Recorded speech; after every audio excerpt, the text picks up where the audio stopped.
your martial arts movie podcast. I threw that shit before I walked in the room. Featuring drunken Thai boxer Will. Too bad you will die. The also drunken wrestler Mark. I said I don't want trouble. And drunken karate master Zero. You've lost your balls. And now, I know Kung Fu. You know, baby. Fists of Fail. It's a Spooktober. Ooh, yeah. Yay. That is our intro to this month's theme. Although technically, Fatal Contact was was last episode. So that movie was so bad it was scary. All right. So for the rest of the remainder of October and maybe a little bit bleeding into November, we're just gonna cover some horror-themed martial arts movies. And you would think that alone wouldn't be a very expansive genre, but there's quite a lot of them. There's quite a few of them, at least. So yeah, here we are. Yeah, I don't know if I would say a lot, but upon doing some research, there are a decent amount. Yeah. There are a lot of bargain bin straight to DVD ones in America. It seems like Ninjas versus Vampires or something like that, which I'm kind of curious about. We're totally doing that. That'll be next week since we don't know what's up yet. But yeah, we'll leave them all for the meantime a mystery until we actually cover them. But for today, we're covering Encounters of the Spooky Kinds. Ooh. Yeah. We should have actually left this one for the Halloween episode, but we'll save another episode for that day. Today we're covering what is somewhat touted as the first horror martial arts movie, although that's not technically true. I think that it's been said that another movie with Lao Galong was technically it. But let's not go into the nitty gritty. And I think the Hammer. I forgot the title of the movie. The Hammer and Shaw Brothers production is actually technically before this. But whatever. This is the one that I think a lot of people think of first when they think a horror kung fu movie, and we're talking about Encounters of the Spooky Kind with Sammo Hung, who directed, wrote, and stars in it. Like most of his earlier productions. Yeah, so this is another one reached out to Reddit for, and also this is one of the films that many people just threw my way. Mm-hmm. I don't think I've ever seen a martial arts horror film before, so I was curious. And upon watching this movie, I was thinking about genre mashups, right? Mm-hmm. Because this is essentially martial arts meets horror. And I started to think that, and this is maybe a personal opinion, and you can debate this if you want, but maybe you shouldn't mash up more than two genres together sometimes, right? Okay, what's the third genre then? So this movie, the third genre is comedy. Mm-hmm. And I feel that it's very hard to balance two. So when you throw a third genre in the mix, especially considering that I think horror and comedy are very, very polar opposite genres, and trying to make them work is very difficult. And when I saw this movie, I was just kind of put off by all the comedy aspects. Well, there's quite a bit of that. But I will say I don't know how you'd be able to do horror and martial arts and not have comedy. Because the idea of, how can you do horror and martial arts? Okay. Well, how can you sell the horror without compromising the martial arts? Well, you play it straight. Blade is not exactly a martial arts film, but that movie plays the horror straight. It plays the martial arts straight, right? So yeah. I think it can be done. Right. I don't think you have to have comedy. Mm-hmm. I don't mind the comedy in this because I feel it's just of its time. Mm-hmm. But watching it, because I don't really like this style of humor, I was just thinking, all right, can we just get on with this? I know what they're trying to do, but for me, it's not, it's not humorous. It's not making me laugh. So I was just sitting there, just okay, come on, give me something else. Let's move forward. Right. Yeah. You make a good point. But I will say, just to offend the movie a little bit, this movie can be a little bit hard for Western audiences or anyone who's not Chinese to kind of appreciate, and even for myself. There's a lot here that. My family itself, even though we are Chinese, we're not particularly superstitious. So a lot of this kind of went over my head too. I was like, I don't know a lot of these things as well.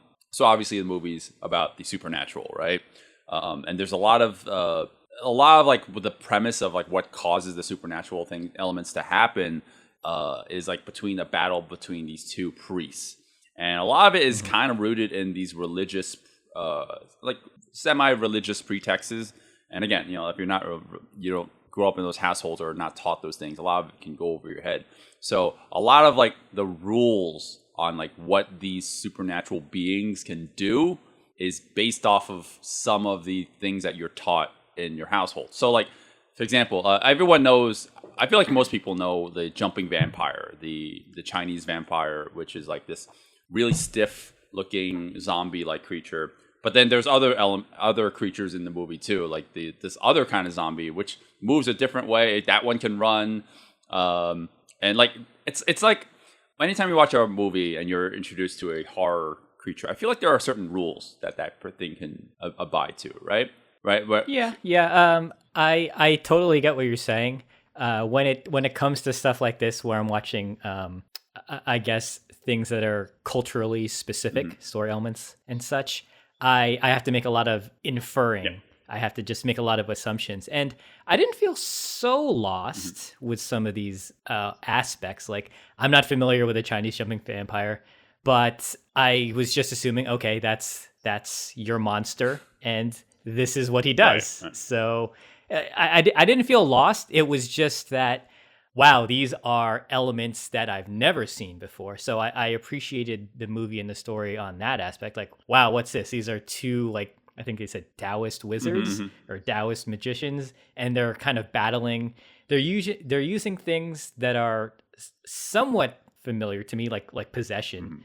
So I can understand it in that aspect, but I think it was kind of neat that I've never seen these elements in a story like this. So it was like really brand new to me. Right. Okay, yeah, that makes a lot of sense. But I was gonna say that each one of those creatures, anytime you're introduced to a new one, it kind of abides by new rules, and it behaves differently.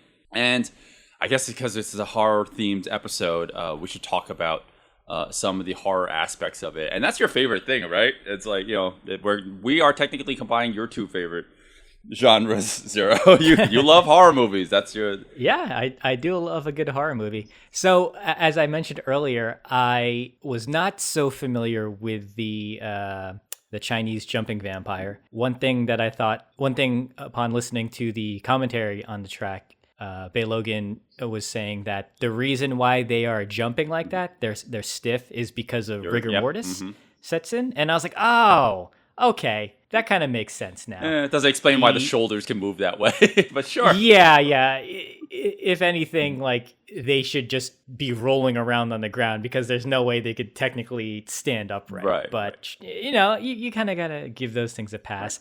Right.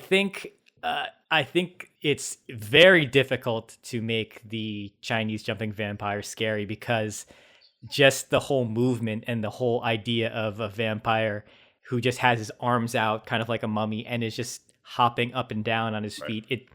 It looks silly. I feel that's very difficult to make scary. Right. So I don't know if, older Chinese audiences were actually afraid of that. And if they were, that's fine. I'm not trying to knock it. But for me personally, and I've said this many times with certain genres, it's hard to go backwards, especially in horror. Once you see what they do now, if you go back into older horror movies, you can appreciate it, but it's like, that doesn't scare me at all. Right. Well, also, modern day horror movies can also be complete trash fires too. But yeah, not to say that all of them are gems, but yes, I kind of understand what you're saying, or you're getting at. I do think that the jumping vampire thing, it's scarier in theory. So obviously I grew up in that household, and like I grew up around that media a lot. I see it on TV and movies. I think when I was younger, I was more terrified of them. And then as I get older, I'm like, yes, you are correct. It is kind of silly to see that. But there's also the supernatural element of like the way they move. Like technically they jump, but they also kind of teleport based on what movie you're watching. Here it moved like the jumping vampire, which is actually the first technical fight scene of the movie, which doesn't happen until 30 minutes in. I guess we're kind of jumping ahead already. The way that moves is a little bit more grounded. It doesn't do any sort of teleporting, which like obviously is what you see in other horror movies. So it's just a backpack. Ooh, go ahead. I was gonna say, can I sum up the plot really easily? Sammo Hung gets framed for the murder of his wife. But you are like bypassing like everything that's even remotely interesting about the story. Yeah, but I was watching it, and the whole time I was thinking, what is the story? Is it he's a guy who just seems to be attracting like the supernatural elements? Like, nah, not really. Is he a guy who's getting cuckolded? Kind of. And yeah, so like the whole time I was just like, okay, what is the basic premise? And that is what I came up with. So he gets framed for the murder of his wife, but you're also missing the parts that, yes, his wife is also cheating on him and is a horrible monster. And what the most important thing you're missing is that the man who she's having an affair with wants her all to himself. So he reaches out to a supernatural priest who is basically the hitman or the assassin. And that is basically Sammo's entire struggle, is to survive. It's to survive getting killed by a bunch of ghoulies. And that's like the overall premise. So that's why we have the basis of every fight scene in the movie. And that's actually kind of interesting to me, is that majority, like most of the fight scenes have to do with most of them have some supernatural element to them. So it makes this movie kind of unique in a way. I feel like you and I watched this together, and I was a little bit more negative towards it, but then like watching it again, I feel like I can appreciate it a little bit more now. Yeah, but we can totally get into it. Yeah. Upon rewatching it a second time, I was checking out. So one thing I wanted to mention. So yes, we first watched this together, and we were drinking as we normally do. And I realized the next day I did not remember a single thing from the movie. I don't know if it's because we drank too much. That's always the case. If it's, I mean, yes, that's sometimes the case. But I don't know if it's because we drank too much or none of these characters or none of these story elements were really clicking with me. And so when I watched it again today before this, I realized like, okay, I think this story is not really clicking. Okay. That's fair. That's fair. Well, we just summarized the story, right? And the supernatural elements are kind of what sells the movie. It's kind of the main draw for the film, right? So you're in it to kind of see what Chinese horror is all about. And okay, yes, we have to keep in mind this is a Golden Harvest production. The Golden Harvest. Well, that burp really fucked my throat up. Jesus.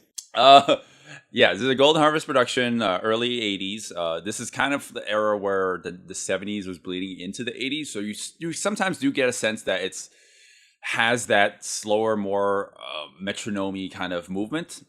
Damn. But like it is a little lower budget, so sometimes the horror effects do seem a little bit cheesy. But I think for what it's worth, it's actually kind of admirable, right?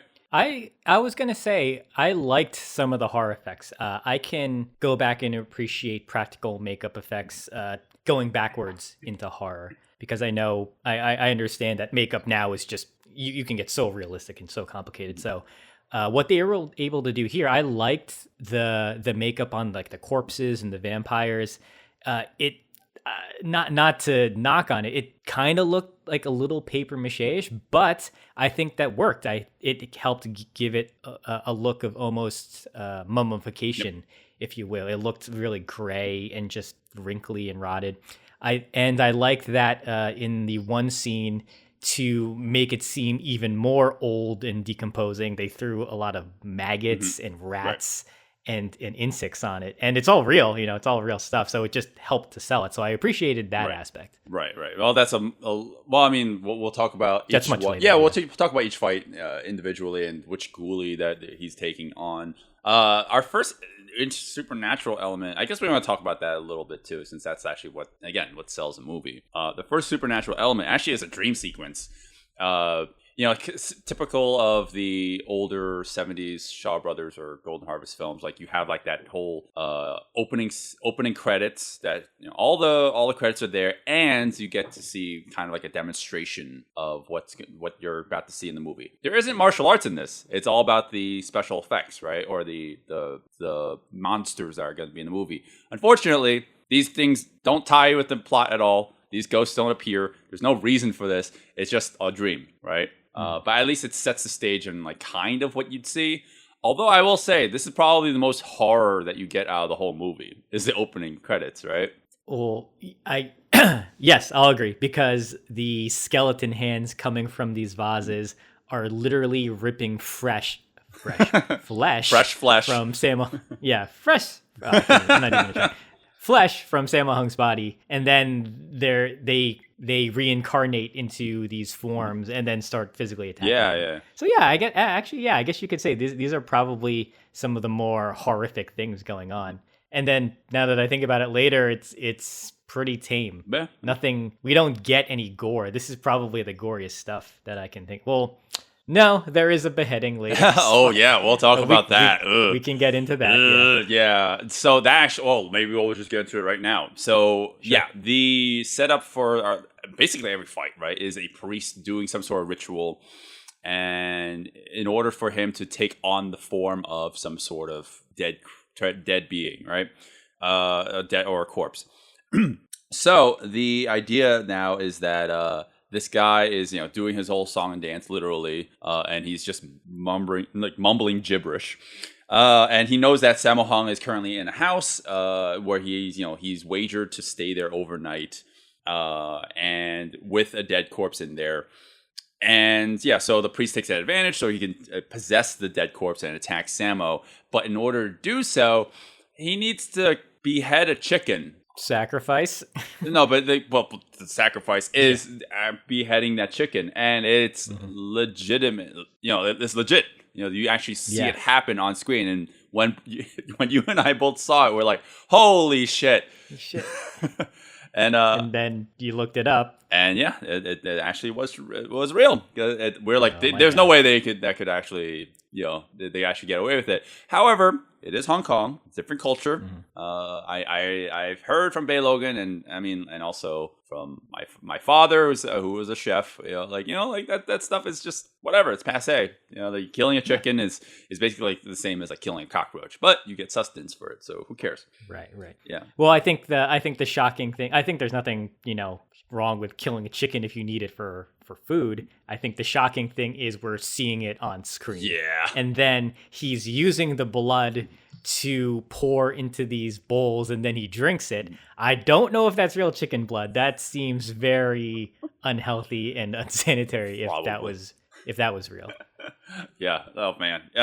It's pretty unsettling to see it, but let's not harp on it because it's like that scene from Apocalypse Now at the very end. That's worse. I would say that scene in Apocalypse Now is much worse. Yeah, I mean, like they kind of dwell, like they dwell on it, and it's in like slow mo. But like it just gave me flashbacks, and I'm like, oh my god, just watching an animal get murdered on screen it's always horrible. I get it if you like eating your food and. Eating your meats. You have to know that that shit happens. But I'm like, I don't want to see it on camera. I don't just keep that shit away from me. I'm not here to watch a documentary. So you've been warned if you're interested in watching this film. Yeah, it's relatively short, so whatever. So the setup is that this corpse now is animated, and we actually get I think this is kind of funny. It's not hilarious, but it's kind of comedic in a way where the corpse is bumbling around trying to find Sammo, and Sammo just happens to be in the scaffolding above him, and he's blocking his sweat so it doesn't drip down on the zombie. He kind of falls down, and he basically has to do these crunches to avoid being touched by the zombie. I was like, okay, I've seen something of this effect from other movies, but here, I feel like it's still kind of funny. It's not hilarious, like I said. Yeah, I mean, I kind of like this moment because I like the cinematography. I think the setup to the vampire coming alive and then, kind of stalking him around the room, I think even though I know it's not scary, I think there is a creepiness to it. I don't want comedy here though. That's like where I kind of draw the line. Right. Like there are a few moments in this movie where I legitimately like where I think the horror is going, but then they kind of have to put comedy in there to just balance it out. Like it can't be completely scary. Right. Well, it is a Sammo Hung production, right? I feel like it's more fitting if you had some. Well, that's not entirely true. Sammo is obviously capable of doing something more dramatic, but early 80s, you kind of want to like roll with it, I guess. And also there might be like that audience pressure that they're trying to not alienate the Hong Kong audiences, because horror movies in general did not do like, well, they try to like, in that time period, they try to like refrain from doing that kind of stuff. You know, like in the early 80s, like late 70s, sorry. And, you know, having a little balance of comedy literally lightens the mood a little bit. But I do think that there's with a modern day eye, I can see there's a little, like you said before, there's a little bit of creepiness and a little bit of like the fright that you want in a movie monster. And I kind of get that sense with the way that this thing looks and, you know, the way that the camera is shot. The movement, the scene is definitely building tension. Yeah, like, I kind of like that. But the movement itself, yes, you're absolutely right. Him hopping around, it's a tough sell for a modern eye. That's what I'll say. Right. That's exactly what I was gonna say. I do think that the way that it moves unnaturally is what's it adds to the creep value, right? So the way that it hinges, kind of like Michael Jackson. I was thinking that the whole time. When Michael Jackson kind of does the dip forward with those special shoes he has, and then kind of comes back. Yeah. But here it's wires, right? It's obviously wires. Yeah. But you know, I think it's actually kind of impressive because you know he must be engaging his core as tight as he could. Right. They hide it well enough, unless it's painted. But I want to say maybe it's not. So. Right. Yeah.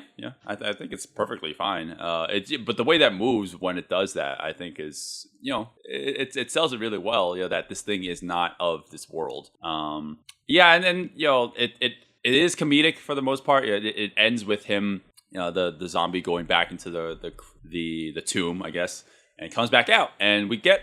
I don't like that they separated this into two nights, because technically this fight is broken up, not quote unquote fight. This fight is broken up into two parts, right?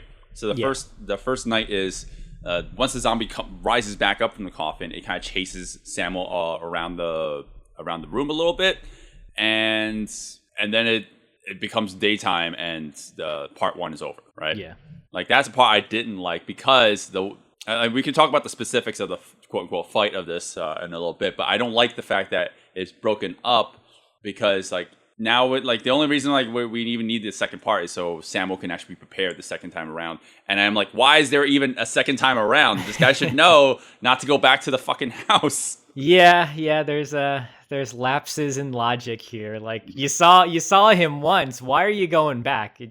Are you a glutton for punishment? What?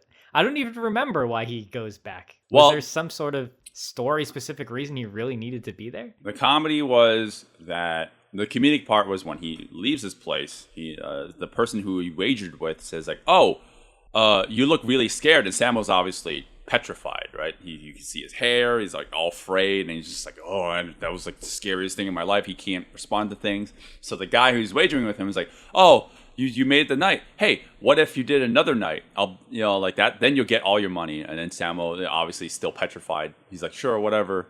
But then he realizes like he just agreed to something. He's like, wait, I didn't mean that. Is that it? Oh, I don't remember that. Yep. Yeah. But like at that point, it's like, just cut your losses. Just yeah. I mean, fine, whatever. If he doesn't do that, we don't have a movie. But right. I mean, at least give us a reason. Make him really super poor, and he's you know, just struggling for money. So I can buy these kind of character motivations. Yeah, I guess. Well, you know what? All right. So again, with the cultural stuff, like this is stuff even I don't know. So he decides to get a bunch of dog blood. Don't worry, they don't show that on screen. Dog blood and chicken eggs as well, duck eggs, in order to combat the zombie the second night. So the second night, where it's officially a fight, right? And this is 45 minutes in. Oh boy. Ooh boy, took a while, but we finally got Yeah, there. well, we're finally here. I think that this is where the metronome fight style of fighting works perfectly. This is so fitting. Do you not Really? agree? Well, You don't I know agree. if I can say, yeah, I don't agree. So I understand why you're saying this, because you were mentioning this before. You like that otherworldly movement on this zombie vampire character. So okay, I'll agree with you there.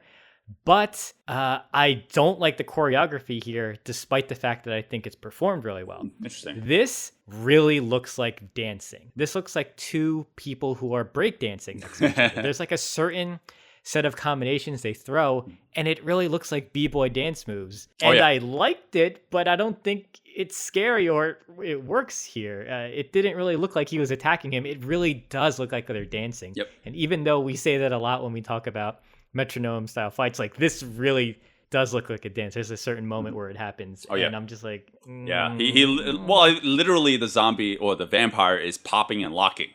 yeah.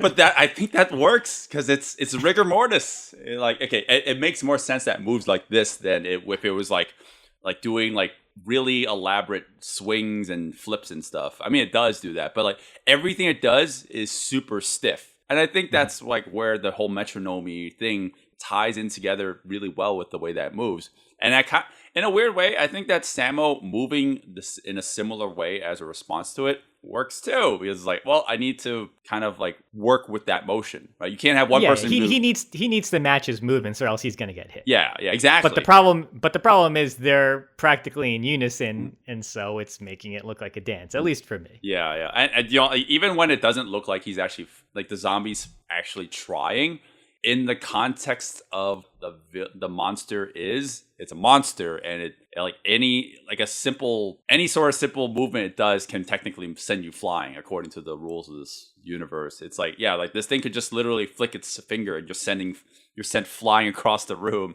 So like when it's not looking at you and it's just doing a low an arm sweep, which looks really silly because it's probably not an effective way of fighting, obviously. I still believe it because it's it's supernatural, right? So like yes, it looks more dancey, but in the context of things, I feel like it still works because it's not that it's threatening, but yes, it's trying to be threatening, and I buy it. Yeah. So one thing I wanted to bring up is something that you mentioned in the Crippled Avengers episode. So you were saying that in these kind of 70s Shaw Brothers fights, I mean, I don't know if this isn't Shaw Brothers, Golden but Rose, yeah. in those style of metronome fights, you were kind of complaining that choreography would go on, and you would have these big fancy moves like in the middle of the fight. And it was hard to tell where the fight ended sometimes, because usually we have those types of moves like at the end and in slow motion to kind of let us know, oh, okay, this is now like our resting point almost. This is where we're taking a pause. And it's interesting. I noticed in this movie, I guess specifically because we just watched Crippled Adventures, so there is metronome style fights in this movie, but I'm noticing that they're ending big bouts of choreography with those big hits now. You get the double kicks, you get the backflips. You get the slow-mo. Sometimes you get the slow-mo, or at least you get it in the wide now. And it's almost like I'm seeing the transition from what the Shaw Brothers style fights were doing and now getting into a little more modern. So I was kind of appreciating it, this movie, in that aspect, that I was seeing an evolution of fight choreography. Yeah, I was thinking the same thing. This definitely does feel like that, bridging that gap. It does still feel like it's slow at times. It does feel like they're blocking, but it's so fast, right? And it never feels like they're holding their poses for too long. But yeah, in this particular scene, it's probably it at its worst.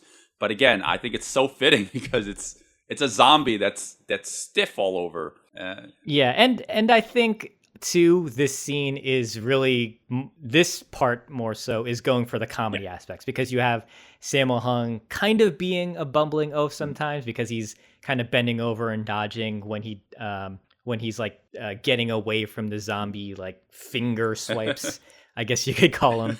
So it looks a little operatic, but it's kind of it seems like it's played for laughs a little bit. I know that we're covering technically a horror movie, but when it comes to the fighting, that's when it stops being a horror movie, right? Like you have a horror character, a horror element in it, but it's not scary at all. Well, maybe back in the 80s, like early 80s, the sensibilities were different. It's like, wow, look at that thing, it's terrifying.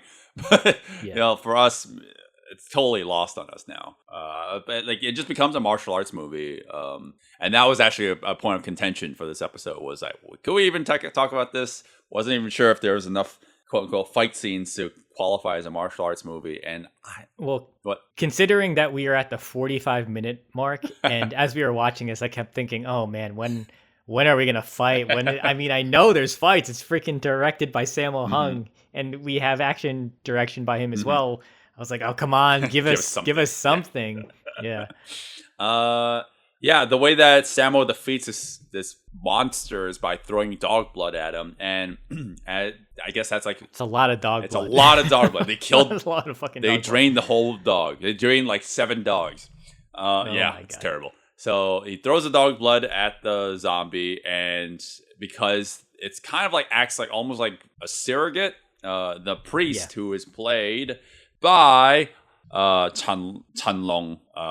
Chan. That character gets flown across the screen where he currently resides, and he destroys a whole bunch of bamboo scaffolding.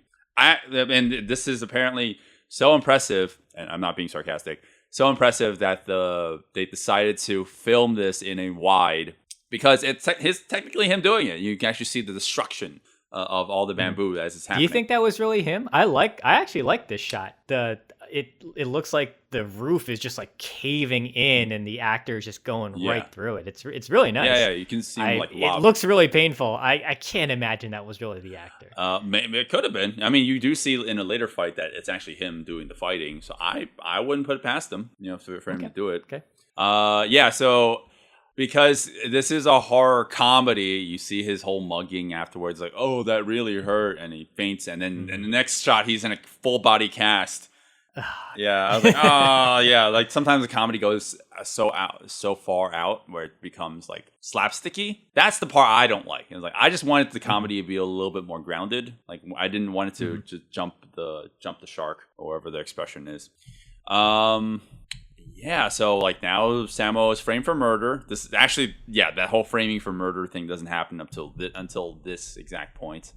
I guess we kind of get a fight. That's not really a fight. Like he encounters another corpse after he breaks out of jail.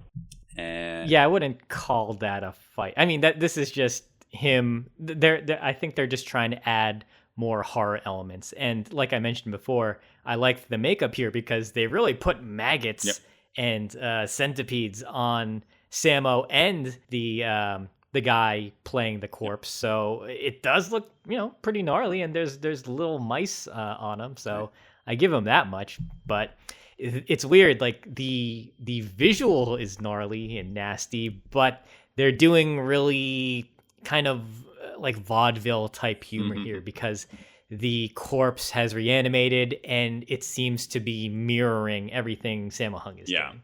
Well, remember what I said before, and now it all comes back full circle and makes sense again. Remember what I said before about how each one of the ghoulies has their own rules, and that's actually kind of confusing at times. So now this ghoulie copies all of Sammo Hung's movements, and then when a black cat jumps over the ghoulie, then the ghoulie attacks Sammo, and I didn't understand that at all. I was like, why? So is it because the black cat crossed his path? Yes, that is exactly it. But why? Okay. I don't know. I thought it had something to do with the black cat. You see the lightning bolt like shoot out of the cat, and then suddenly this zombie, I don't think he's a vampire, is now running at him with like full speed. Right. And well, I don't want to spoil that part. It just ends with him escaping from the zombie. How about that? Yeah, sure. That's not much to dwell on. I just want to point it out because it's a horror action movie. Let's just point out the small horror elements that are in the movie. Because the next fight doesn't happen until maybe the hour and 12-minute mark. Oh my God. So this is when Sammo is now at a tavern with his mentor / savior, played by Fat Chung, my favorite name of all time. Fat Chung. The that Chung is really fat. Played by Catman. Really? Catman? Oh, God. Yeah, Catman from Magnificent Butcher? Magnificent Butcher. And wasn't he in Yes, Madam? Yes. Yeah. He was one of the final bosses of that movie. Mm-hmm. Oh, was he Borat? Yeah. Yep. Yep. Here he's playing a good guy for once. And here he's playing a guy who actually has real dialogue and isn't just going, oh God, that cat fight gives me nightmares. Yeah. Yeah. Well, we'll have something analogous to that in this movie much later on. I think you know what I'm talking about. Yeah. Yes, I do. So, So Fat Chung, I fucking love that name. I think his Cantonese name is Chung Fat, but Fat Chung. We're gonna call him Fat Chung because it's way funnier. Mm-hmm. So this dude is helping Sammo for majority of everything that's going on in order to combating the supernatural. So in this scene, they're both in the tavern, and all of a sudden, Sammo hung. Oh, he is. Yeah. I was waiting to make that joke, but didn't plan on making it subconsciously. Sammo's hung hand becomes idle, just like that movie, Idle Hands. It decides to move on its own and starts attacking everyone, including himself.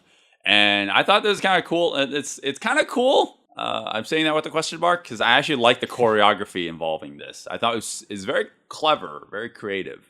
Yeah, it kind of reminded me a little bit of that movie Upgrade. Oh, where the character was not in control of his body, but was still able to do martial arts and defend himself. I like the aspect here too. It was just his hand that was kind of possessed. And it was fighting and it was blocking and it was causing a ruckus. Yep. I wish there was more of this because I think the choreography was really nice in selling that Sammo didn't have control, and you can see him doing kind of vaudeville type things where he's or kind of like a mime where he's pulling the hand is pulling him instead of him having control of the hand. Yeah. I think that the setup is really good too because obviously he's attacking everyone, innocent people inside the tavern, so they have reason to attack him back, but obviously he can't control it. I like that it gives good comedic moments, but also from a technical standpoint, I like that it sets him up to do certain things that you would never expect to see in any movie. He's literally putting his whole body weight on his one hand so that he could stop it from moving, but the arm just pulls him and it forces him to do a flip. I will never see that in any movie except for this, unless it's that might not be true. I might see that in a Jim Carrey production. Right. Yeah. But I like that the way that because the hand moves on its own, Sammo has to sometimes look away from his hand and just trust that his arm will just do the thing that it's going to be doing, quote unquote, on its own, right? So that will require him to do choreography where he's not looking at where his arm is about to flex and hit. And that can be kind of dangerous, obviously. It requires a lot of precise timing and making sure that he doesn't hurt any of the stunt people on screen. But this whole moment is actually really, really short. Yeah, unfortunately. The next fight of the two priests now is actually, I would say, our next real fight. This is a lot more fleshed out than what happened previously. Mm-hmm. Yeah, so the two priests, they go against one another. This is kind of more grounded in reality. It's a wooden sword fight. That sounds really stupid. So it's interesting. I didn't really notice it, but you pointed it out, and upon rewatching it, you mentioned that almost all the fights have supernatural elements to it, right? Yep. So when I was watching this, I thought, okay, this is just your typical sword fight. Yep.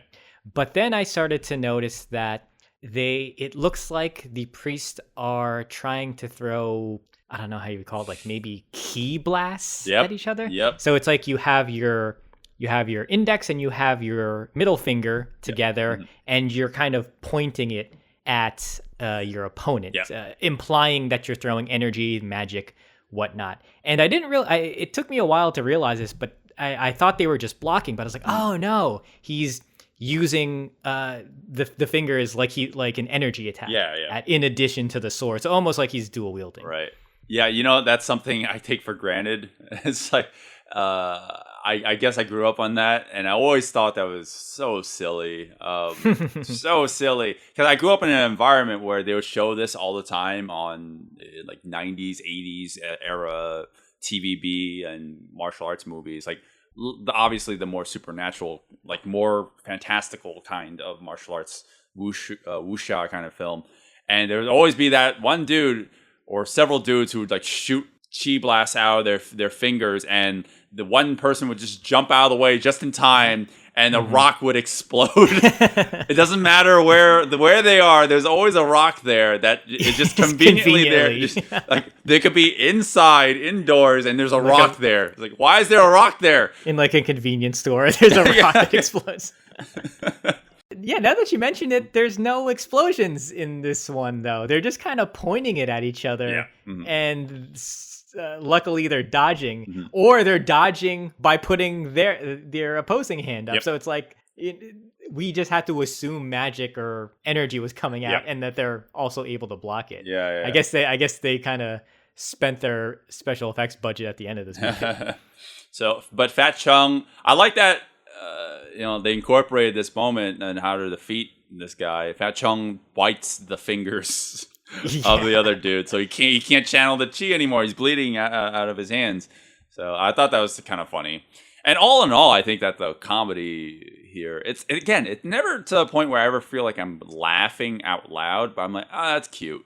And that unfortunately, I think that's what doesn't really sell me on the comedy, the horror comedy aspect of the movie. It's just barely there. And I think that it just gives the horror element, it lightens the horror element up, right? But anyways, I already made that point. What I'm saying is like the way, like this fight kind of ends in a way that I really didn't know what direction they're gonna go. So Fat Chung gets him on his back, and his ankles are up by his head with his ass up in the air. And Fat Chung jumps up with his wooden sword downwards at him. And I think we both gasped when we saw this. God. Like, I thought it was going right into the anus. Thankfully, it doesn't. You get the top-down shot, and it just goes like into his chest. Yep. But for a second there, this could have been like a Cat 3 movie. I was stunned that happened at all. But he spares his life because he's the good guy. He gives him his chance to run off. Whatever, who cares? That element's done, and then we have another part of this where Sammo is now cornered in the tavern by a bunch of law enforcers, and this actually guess the only fight for now that doesn't have any supernatural elements at all. He's just basically bobbing and weaving and trying to avoid everyone.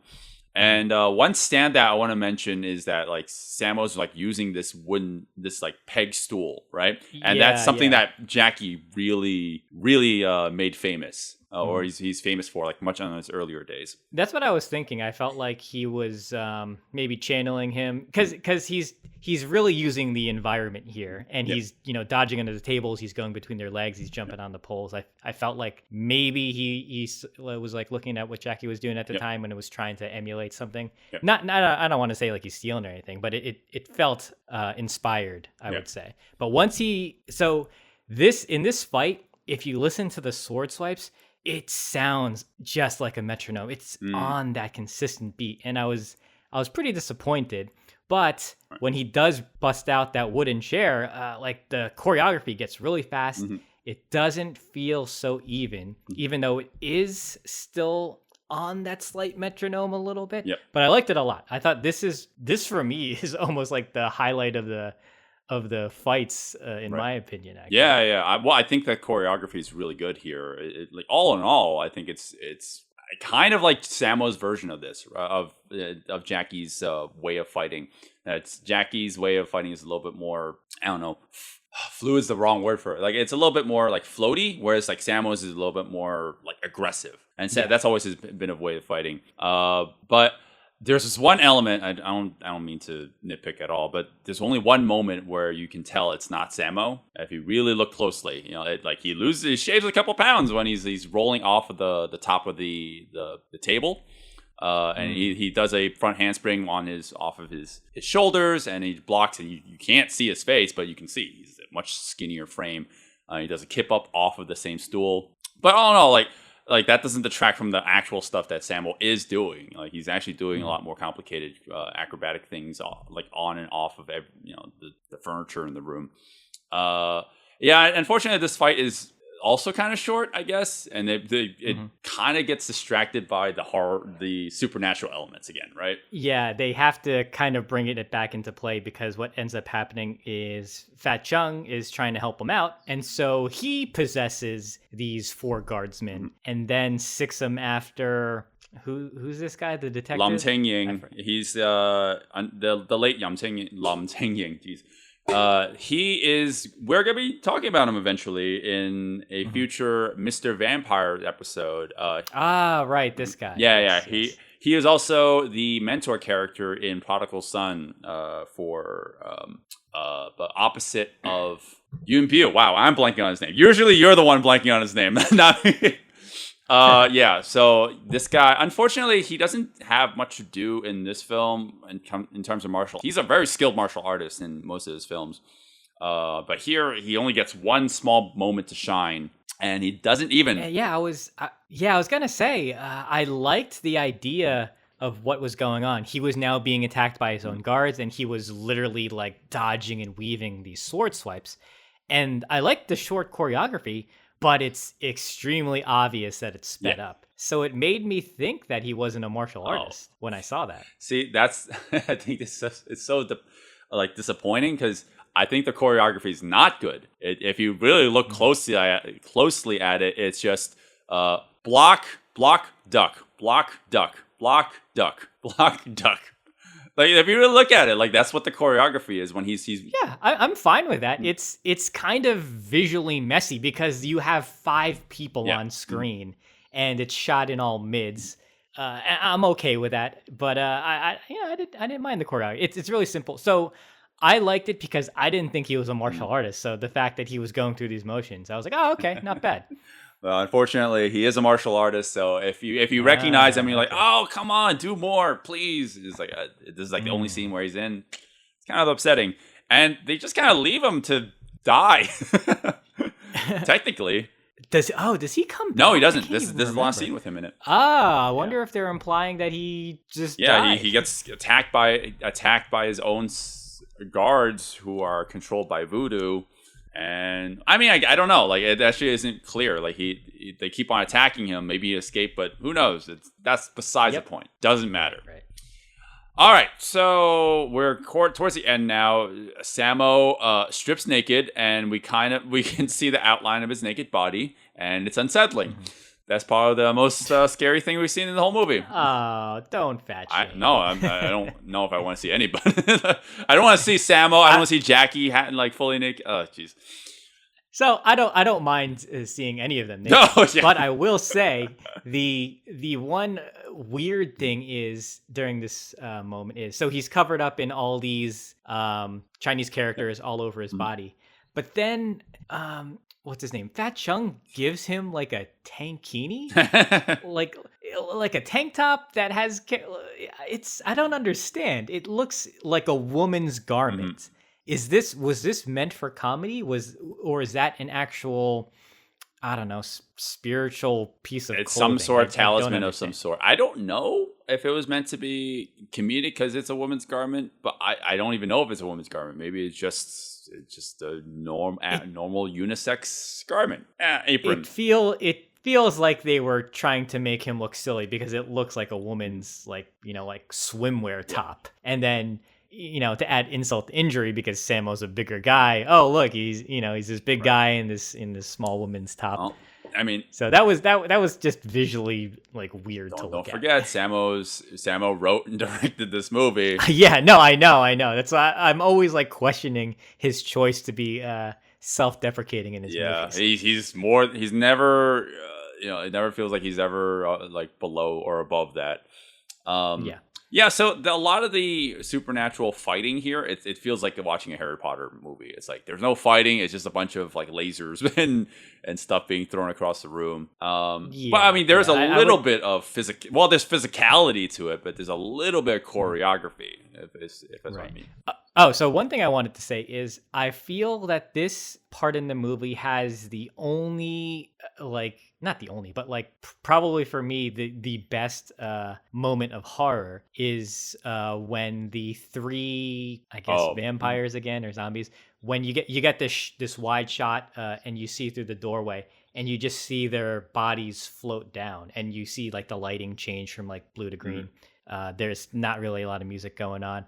I thought it was a nice, not scary, but supposed to be a frightening image. Yeah, it was a great visual. Yeah, I completely agree. I mean, unfortunately, you can't make out what they are. That's not important, right? Because like sometimes the fact that you can't make out what it is terrifying in and of itself. It's just they're a little bit too far back where I can't actually make out what they are. Well, you do get the up close, and it looks like the Nemesis from Resident Evil 3, because the guy has like the huge mouthful of teeth with no lips, and you're just like, oh, okay. Right. And again, everything I said before about the establishing the rules of things, it can be culturally lost for some viewers. It's like, well, why do they have this giant mirror around their, like this giant pendant around their neck with a little mirror on it? Well, it's kind of to reflect magic. But if you don't know the rules of this universe, you don't understand it until it actually happens, right? It's like, oh, okay, I get it now. Yeah. Right. I whenever I see stuff like that, I always just kind of have to assume magic. Like that's it. That's all I could really assume from it.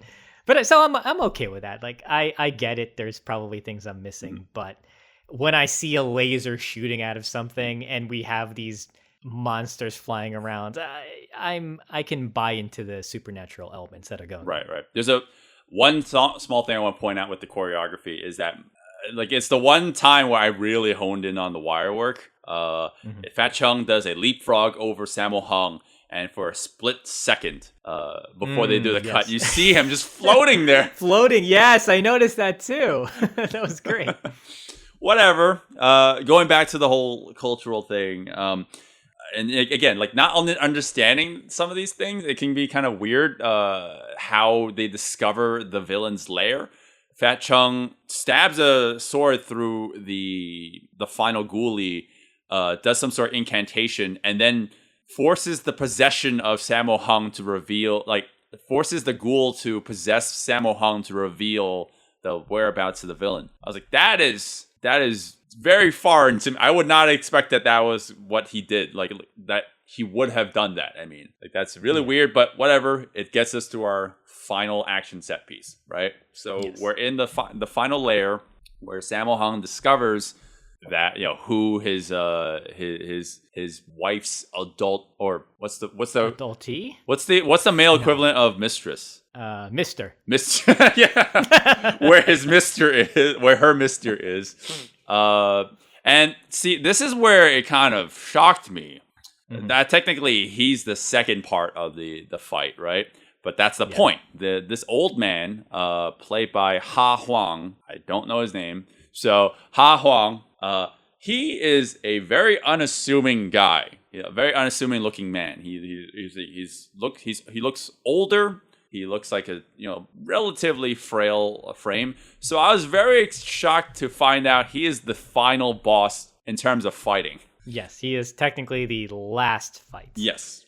So we're obviously jumping ahead a little bit, but we obviously want to talk about him a little bit because it's a little bit shocking. I mean, it's a nice surprise when you see this, when you see a person who is unassuming and you wouldn't think has any martial arts ability, and then when they bust it out, it's just nice. Yeah. So the one that he fights before, unfortunately, I don't know his name. I guess maybe we should set it up before we actually talk about it. So now we have the two priests. They're hoisted on top of these really tall platforms. Altars/platforms, yes. And they're doing their own incantations, and they call upon these gods, these spirits, to possess both Sammo and whoever he's going to be taking on. so that they can, I don't know. Just like fight for each other, like Pokemon. Oh yeah, that's a really good way of putting it. This is like a Pokemon battle, but with Possession.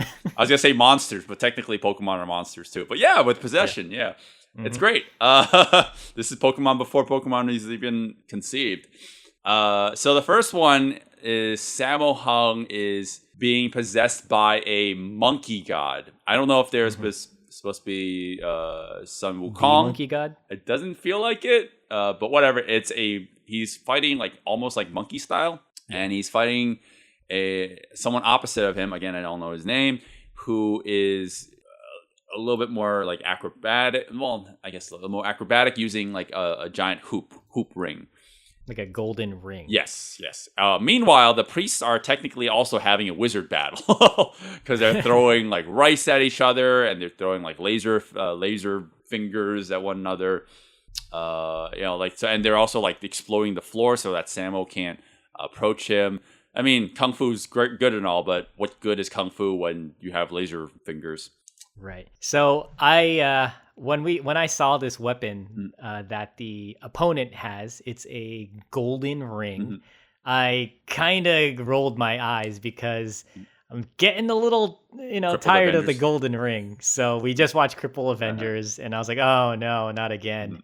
And then I remembered that in Enter the Fat Dragon, Sammo fights with a golden ring as well. Yep. Do you remember that? Not really, not so much. Yeah, he fights somebody with a golden ring as well. So I was like, I was getting like deja vu. I don't know. I wasn't really digging this one. So my problem with fighting with a golden ring is I don't know how effective that is as a weapon. It feels like it's just used as a prop. Yeah. It feels like a nuisance. Anytime you introduce a quirky or unique weapon, I think you need to show a moment where we as an audience can understand how it can hurt somebody, right?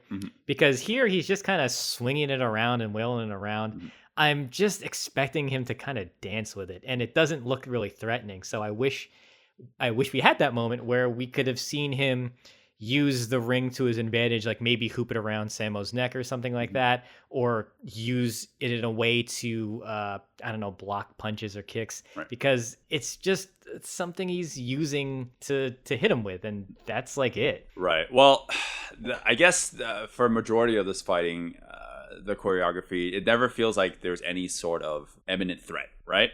I think that's the only complaint I have with this ring fight, is that they are using this as a prop to kind of set up moves, but none of these moves are landing. Like, not a single one is really landing. It's just a setup of like, well, you do this, I do this in retaliation. And see, I'm okay with it. I'm I'm so forgiving of this that I actually kind of appreciate it, because it just feels like a dance, but like a good kind of dance.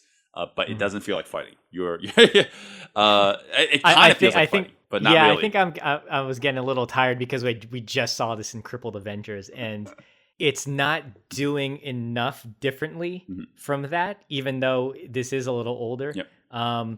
The fighting does feel a little faster. You can still feel that it's on a beat. Yep. But I think like I was mentioning before, like the evolution of fight choreography, where you're putting those bigger moves towards the end or towards the moments where you want to rest. So you'll have Sammo do like, a jumping forward flip or something like that in that nice wide. So, okay, we're transitioning to the next part of the fight or a different location. So like, I can appreciate that aspect of it. Right. Well, I don't think that it's still impressive in the earlier parts of it when it's in a more open space. But once you get inside the barn area, the stable, it's really cramped. And I think that the fact that they can even do any of that choreography, whether it looks like a fight or not, I not to say that I don't think it looks like a fight. I'm just saying, like, like it feels like a dance first and a fight second. Like the fact that he's throwing like these wild tornado kicks and and all these like they're not flipping, but they're doing wild movements. I feel like it shows how much control they have. In fact, there's this one move that Sammo does. He does a kip up, but his head is like right next to the beam. And I think that's like, maybe it's just the way that the camera is set up. It just looks like it looks a lot closer than it actually is. But I just kept thinking, like, man, if he fucked that up, he would just be slamming his head against that thing. So unfortunately, the problem here is when they start doing animal noises, interrupting all the action. Yeah, I mean, this is a martial arts horror comedy. Comedy, so yeah. They had to, man, like I don't understand. So Samo and this guy are possessed by gods of like the monkey god or the chipmunk god. And it sounds like they're just speeding up their dialogue, so it sounds like, Alvin and the Chipmunks.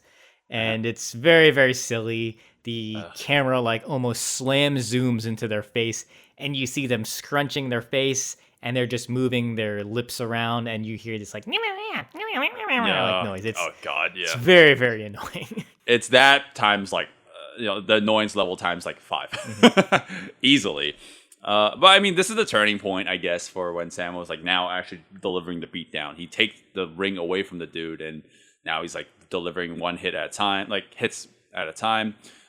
We do, I think, throughout the whole fight, you do see semblances, like moments where it's not actually Samo, right? Mm-hmm. So when he's delivering the final blow, it's actually very similar to what a move that we saw in Fatal Contact. So the villain's character falls backwards into a backflip. This time it's a backflip instead of front flip. He does a backflip, and the Samo stand-in delivers a front push kick to the face. Mm-hmm. Very similar to what we saw in Fatal Contact, which we just covered. And that was the setup move for Samo to break free of the chain, not literally. And he does a sequence of cartwheel back handsprings. See, like, it's weird because like there's a lot of moments where I can tell like Samo is clearly capable of his own acrobatics, but we still need moments where we can get like a stand-in for him because he can't do everything. Right. Yeah, that moment where the stunt double comes in and does that front push, it's like that jumping double kick. It's a shame because you can see that the stuntman was gonna kick the guy like at the top of his head while he's doing the backflip, but then it cuts to the close-up and you see the legs hit the face. I wish it didn't cut because you can clearly see that was about to happen. So it's just it's just a shame, but I get it because as we've found out through many making ofs, sometimes when you have close-ups of feet hitting somebody in the face, it's not really a foot, it is a hand with a shoe on it. Yes. So I'm guessing they probably did that, to kind of soften the blow on the actor. Yeah. Right. Yeah, and obviously they can't really do that. If they did do that, I don't know, it'd be incredibly dangerous. They probably stopped it right there, or like they probably completely whiffed him. And we had included the inserts of him getting hit with the fake leg. And then that ends that fight with this villain. And then, like I said before, the final fight is between Samo and the Mister. Played by Ha Huang, and like I said, like it's very unassuming looking dude. I didn't think he was a martial artist because it's clearly him doing all the fighting, unless they have a stand-in, and but like I'm pretty sure that's all him, like doing all those poses and doing all that like advanced choreography with his Chinese broadsword, versus Samo, who now is possessed by the war god or the water god. I forget. I think it's the war god. The war god, who is a woman. Not that it matters, but it threw me off that Samo was like, suddenly had a feminine voice. So that was actually one of the things I wanted to bring up is that I actually thought it was really impressive that he was able to change his demeanor as he was pulling off this choreography. I totally bought that he was now supposed to be a woman. His stance, his movements, even his facial expressions, like he was committing to the fact that he was possessed by a female. And I was like, oh, that's really cool, actually. It's not something you see so often, a man being possessed by a woman, and it's still coming across that way. So I give him props for that. Like, I like that I don't want to say stiff. Like it looks like he's arching his back, trying to look a little more feminine. And even though physically he doesn't look that way, I think he is getting those movements across really well. Yeah. Well, the weapon that he has of choice is this the Chinese not bow staff, the spear. Yes. The spear at the end of a long staff, a bamboo staff, and it's a very iconic weapon. I don't know if they needed to make him a girl for any particular reason, but whatever. It still works. You know. Well, you know what it is. I think it goes back to the fact that he's wearing that that kind of tank top, that red tank top. Maybe they were just funneling it down to the visual, like, oh, he's got the tank top. He looked like a woman. Now he's possessed by the woman. It's like, they're just kind of compounding it on top of each other. Right.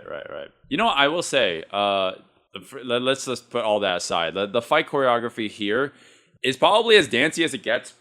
It was because like it's a weapons fight, right? And it's like this feels more like a traditional Shaw era kind of fight.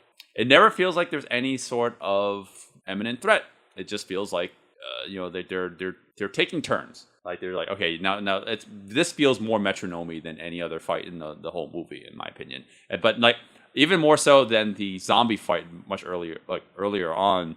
But here it just feels more like the Shaw kind of like like your turn, my turn thing. But obviously a little bit faster, but still, like it has that more of that kind of feel, in my opinion. Yeah, I was gonna say that too. I think what I really liked about this fight though is the speed. You can definitely tell that they're doing their moves just a lot faster. Mm-hmm. And in addition to what I was mentioning earlier, at least after long bouts of choreography, you get that big hit and you get the wide where you can see the person like landing in slow motion. Usually it's Sammo Hung. Yep. So we know, okay, that portion of the fight is now done. Now we're moving on to the next part. Right. The way that certain moments where the villainous character gets the upper hand, I just didn't buy. Or like, so in a slow-mo shot, he does a certain swipe and you see the tail end of there's like basically a attachment to the end of the hilt of the sword, and it swipes Sammo in the face.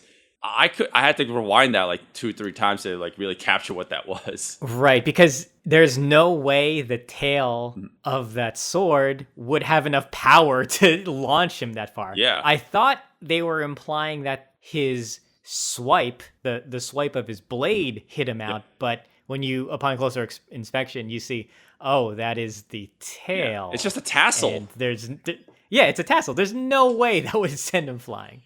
You're right. Yeah, and also, your favorite thing, it breaks the 180 rule. Yeah. But yeah, like it actually threw me off a little bit too. I was like, oh, wait, he was flying to the right. Now he's flying to the left. Whatever. And so as the fight goes on, there's really not much left. The spirit leaves him, right? Because he's actually on the losing end after he gets swiped with the sword in the chest. And now I feel like Sammo kind of just unfortunately wins by pure luck. But not by luck, but like almost like cheating. The Fat Chung decides to attack Fat Chung. Oh, not Fat Chung. Attack the Mister's foot, right? So he this isn't really cheating. This actually is a story element that comes back from the beginning. Mm-hmm. So I guess you could say that at least, he wrote it in a way for this element to come back. So I don't want to say it was cheating. It was more like... How about anticlimactic?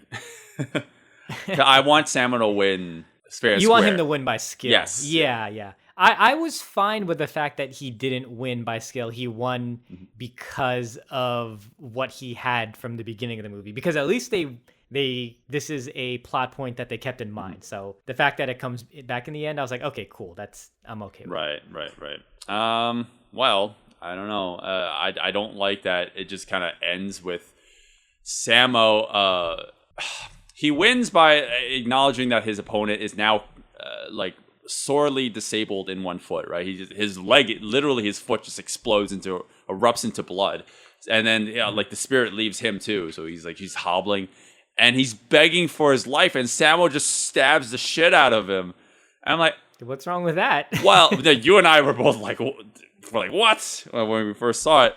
Well, I guess we really weren't expecting it. I guess. Well, the guy was pleading for his life, and yes, he is an asshole for being, the adulterer. Well, not the other man, and he's basically setting up this whole movie. But he's pleading for his life, and Sammo just without even any hesitation just kills him without any sort of remorse. I'm like, that's not a heroic thing to do.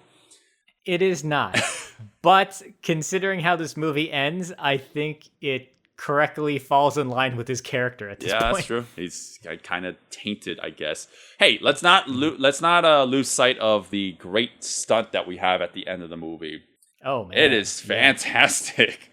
The setup for it, I don't know if we need to spoil that. We'll just jump ahead to the fact that dude.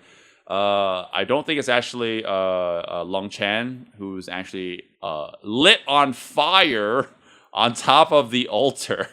This altar, it looks like it's probably like 2 or 3 stories up, and he is just burning in slow motion. Yeah. The altar falls down, nearly missing Sammo, which is another great I wish you had a close-up of that. I really do. Because, like, you can clearly tell in another shot that, they filmed it in different angles. And they even have that, like, that ground level angle of Sammo, like, there. And you can... But instead, you get in the theatrical cut, you see the debris falling close to Sammo, but from, like, a wide...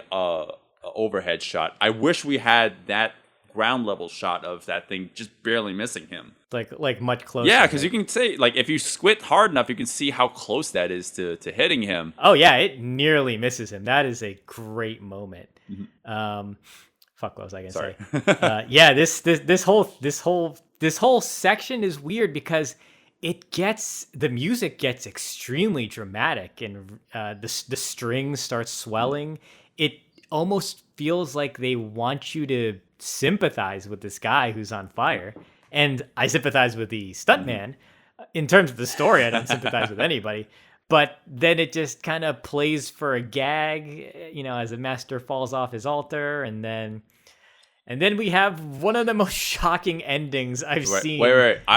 Thus far, but I don't want to ruin it. No, I want to talk about it a little bit without spoiling it. Sure. That, I don't know if this is a continuity error.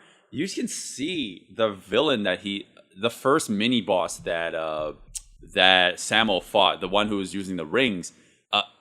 At the end of that fight, it's implied that he died, right? I forgot. I mean, like he he was like coughing up blood. In this shot where you see, like the guy being lit on fire and falling off the altar, you see that same actor running away from the fire. I don't know if that's a continuity error. He's just like, he just gets up and is like, oh shit, I don't want to be in this. And so I guess he rose from the dead just so he could avoid the fire. Yeah. I'll give it that. That's fine. The one thing that's shocking is what happens to Fat Chung, because I think it's kind of like unfitting that what happens to him. I mean, he doesn't make it to the end of the movie. Spoilers.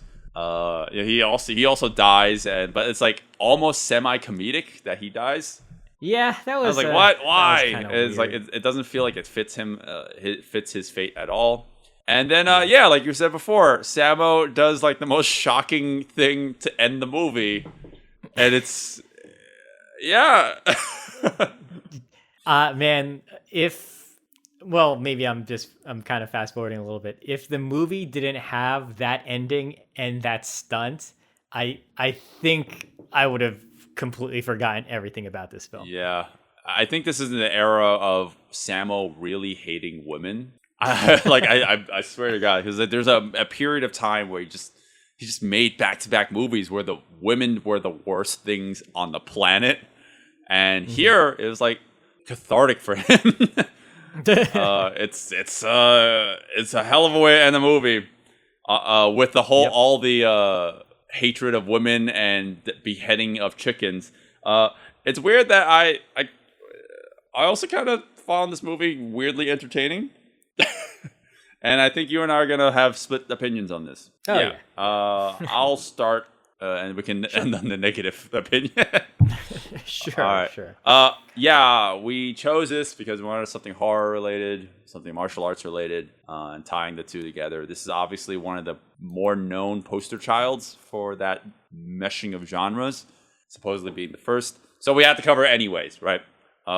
It is a little sparse on the martial arts at first, but on a closer inspection, there actually is enough martial arts where I still call this a martial arts movie. So at least there's that. I think that the cultural element stuff is actually interesting. I don't know if there's a bias because I am Chinese, but there might be a little bit of that too. Yeah. But yeah, but I completely acknowledge the fact that some it might be lost on someone who isn't as familiar with it, and I don't consider myself very proficient with this stuff. But I thought it was it's fascinating in a certain way.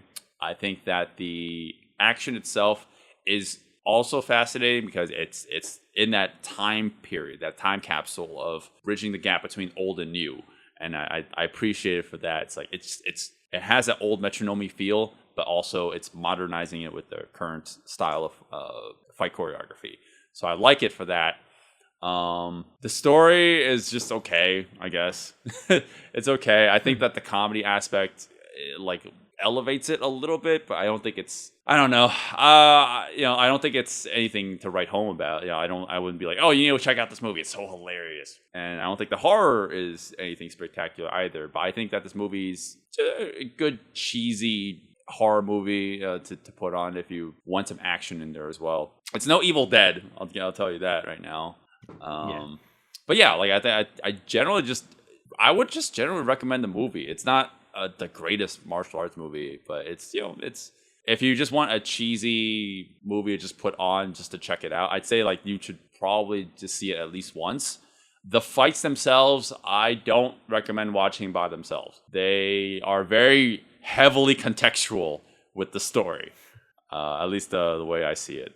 And this is a light recommend for me. Not oh, you need to see this, but yeah, if you're curious, that's enough reason to go check it out. Yeah, for Spooktober. Ooh. All right, Zero. Tell me why I'm wrong. I agree with you on a lot of those points. I think this is just a personal preference. A lot of the comedy did not. Oh, it didn't hit for me at all either. Maybe because maybe it's just cultural. Maybe it's not my flavor of comedy. But I was kind of bored rewatching this because I completely forgot everything the first time we watched it. So I think that's not the best sign of a movie being entertaining for me.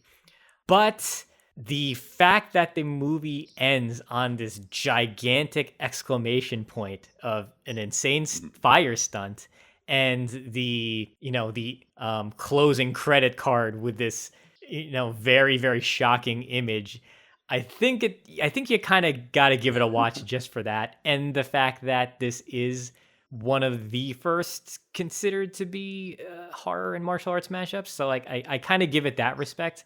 But personally, I can't really get into this one.